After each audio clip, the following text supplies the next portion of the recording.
get as many of these done as I can in 10 minutes. So here we go. This is your review for Chapter 8. All we're going to do is look at the reactions, predict the products, and then balance the chemical equation.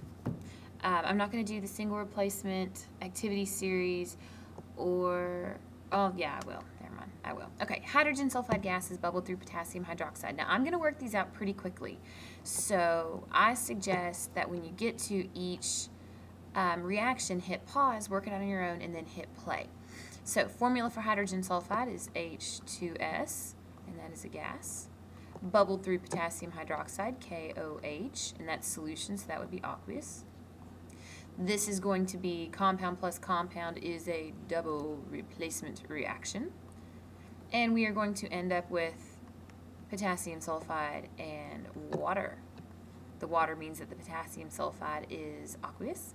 According to our solubility rules, anything with potassium is going to be soluble. So to balance this out, looks like we just need to put a 2 there and a 2 there. Ethene gas, and I give you the formula, is burned in the presence of oxygen.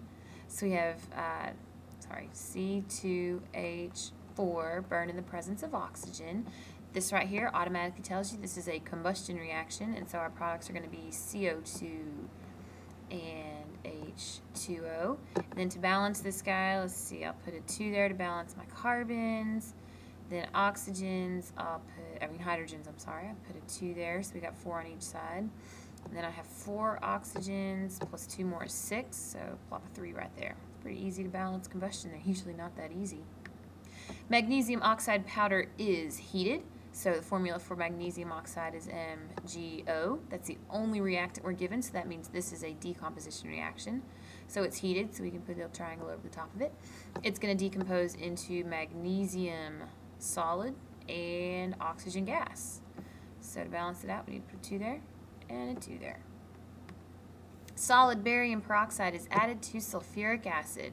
Barium peroxide formula is BaO2. Add that to sulfuric acid, H2SO4. Compound plus compound means that this is a double replacement reaction. So we're going to get the solid precipitate barium sulfate, and looks like a little bit of water here. Just swapping barium for hydrogen, that's all I did. To balance this out, let's see, looks like we need to put a 2 here. With the peroxide, we're probably going to be making some oxygen gas, actually. So this reaction is not going to balance out because there's some other products in here. Probably some oxygen gas, possibly some sulfur dioxide gas that's being produced. But if you tried to balance this thing, it ain't going to balance. Let's see, next up, calcium metal is added to hydrochloric acid. So calcium metal is just Ca, hydrochloric acid is HCl. An element plus a compound means that this is a single replacement reaction. Calcium is usually a +2, so that means it's going to swap places with the hydrogen. So we're going to end up with calcium chloride, CaCl2, plus H2 gas. And that will be given off that we can then, set fire to it and make it explode. Piece of lithium metal is dropped into a container of nitrogen gas.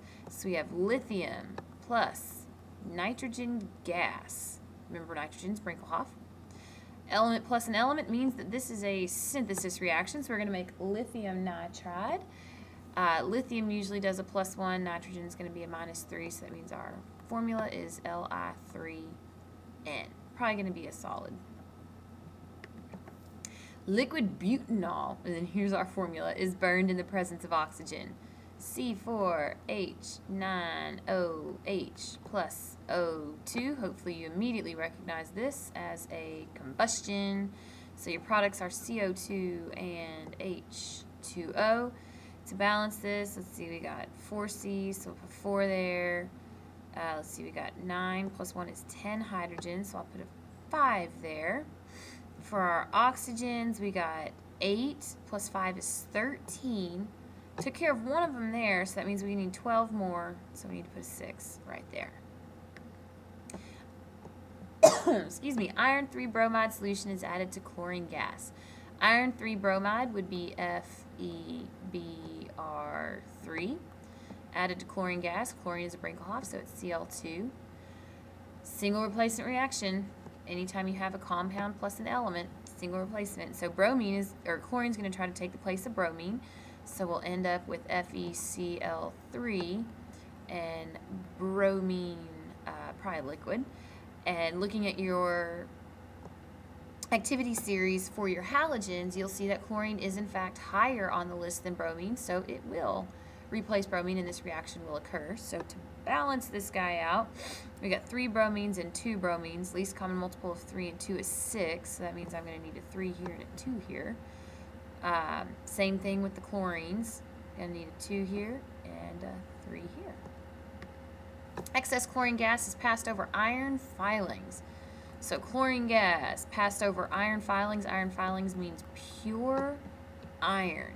Now iron can be a lot of different charges. We're just going to assume that the version we have is going to be iron 2. So when this reacts, we get FeCl2, and this reaction is naturally balanced.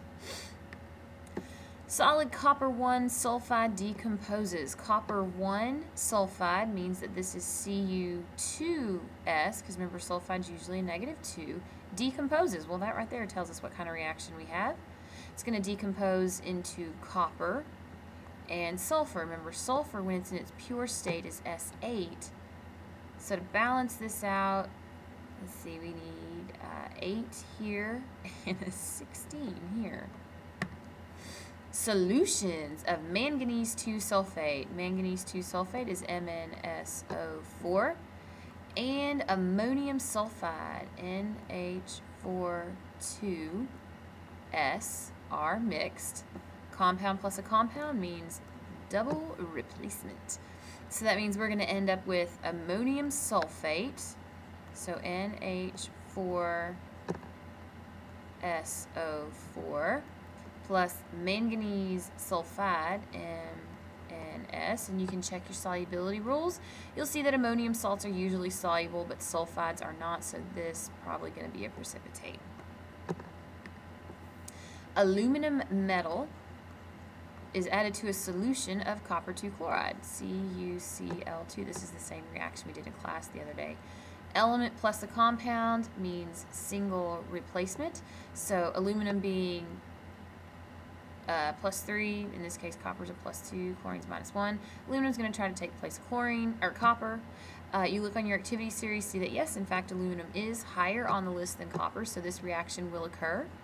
And you will get AlCl3 plus pure copper.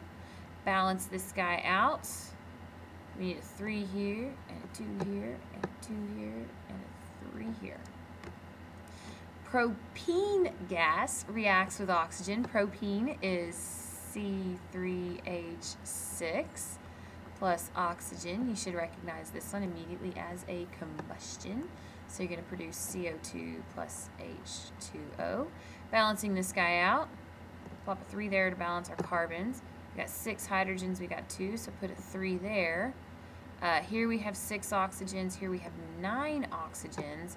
So that means I got 2 here, so I would love to put a 4.5 right there, but I can't. I have to have whole numbers, so that means I'm going to take this entire reaction, multiply it by 2, so that I get 2C3H6 plus 9 oxygens yields 6 CO2s plus 6 H2Os. The messy combustions, a lot of times that's what you end up having to do.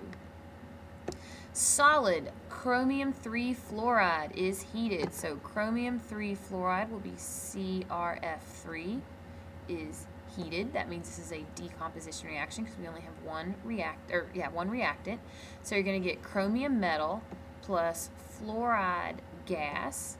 So we got to do 3 and a 2 and a 2 to get that guy to balance. Silver metal reacts with liquid bromine. So silver metal is Ag. Liquid bromine will be Br2. This means we're going to have a synthesis reaction because it's an element plus an element. Silver is usually a +1, bromine is usually -1, so our formula is going to be AgBr. To balance this out, we need to put a 2 there and put a 2 there. And ladies and gents, that is all.